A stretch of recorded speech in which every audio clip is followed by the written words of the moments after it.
Moi justement, j'appellerais pas ça un handicap, dans le sens où si je suis seule, je le ressens pas du tout. J'ai pas de difficulté à prendre des affaires, à cuisiner, à manger.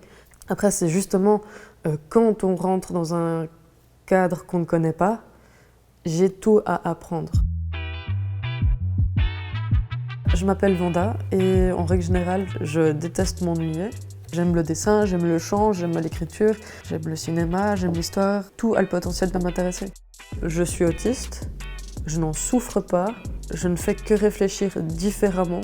Quand je suis rentrée à l'école primaire, je voyais bien que pour beaucoup de personnes, ça avait l'air d'aller tout seul. J'avais vraiment l'impression que moi, je devais tout activer. Du coup, je pense que je m'en suis probablement rendu compte quand on devait avoir des vraies relations avec les gens. Je sais qu'il y a des moments où juste j'ai vraiment besoin d'être seule. Ça peut m'arriver justement de faire des overdoses de personnes.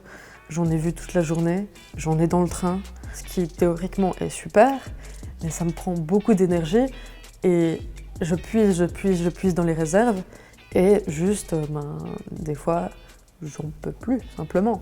En soi, c'est pas un problème, c'est juste un problème par rapport à la situation.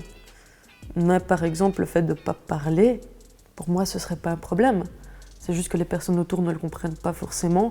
Donc si, par exemple, je vais être dans un endroit sans parler, il faut que j'aille un papier, un stylo, et que je fasse semblant de dessiner, ou en tout cas que j'aille l'air de faire quelque chose. J'ai un peu de peine à savoir quelle relation je dois avoir, à quel point je dois être amicale ou non, quelles sont les relations avec le patron ou avec les autres employés. C'est vraiment pas du tout inné pour moi.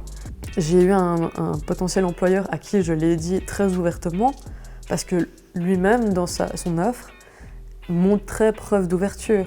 Est-ce qu'on doit l'annoncer avant à l'employeur? Est-ce qu'on doit l'annoncer après le contrat?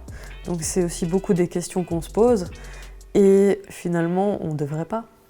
Après, en vrai, c'est surtout moi qui fait en sorte que j'aie toujours assez d'énergie pour faire ce que je dois, assez de projets, assez de choses justement galvanisantes pour faire en sorte que je me lève le matin.